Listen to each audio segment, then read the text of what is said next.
saya akan memulai untuk pemanggilan Nyi Roro Kidul. A'udzubillahi minasyaitonirrajim. Bismillahirrahmanirrahim. Wahai ibunda Nyi Roro Kidul, tampakkan wujudmu, wujud siraki sing serem. Apa ayo ya? Tapi kayaknya mah ayo teman-teman. Wujudkan Nyi Roro Kidul. Sejatinipun nggih kadang kula niku prihatin kalih tiang-tiang ingkang ngaku spiritualis Jawi, paranormal ugi ahli kebatinan ingkang kagungan channel-channel YouTube terus membodohi publik kalih video-video kados ngeten niki. Video pemanggilan Kanjeng Ratu Kidul ingkang jelas lan cetha niku mung apus-apus.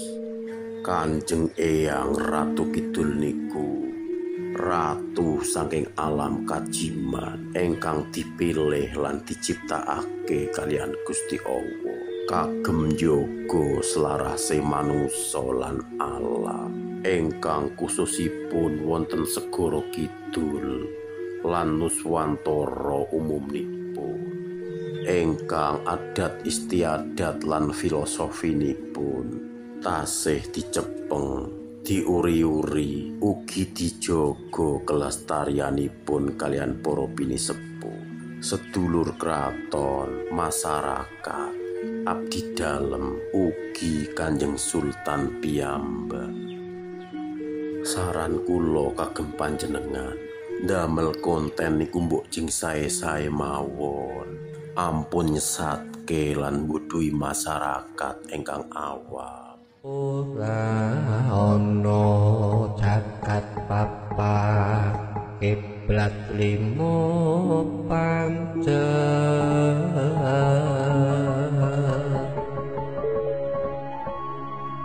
kajaba anane ing wujud ake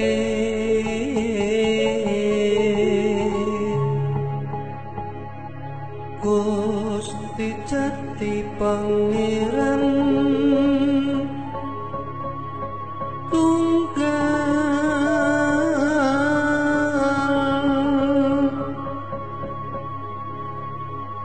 kang mukal den kembali luhuring sifat lan gati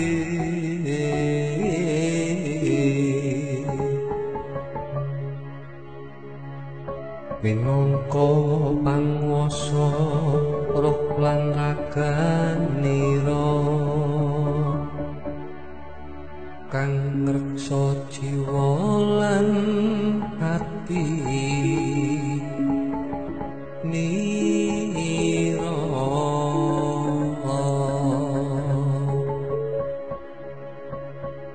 kang pirsa salat ponira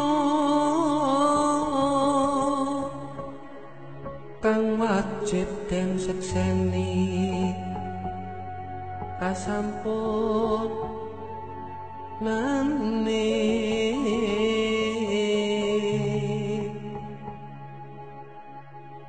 lan wajib den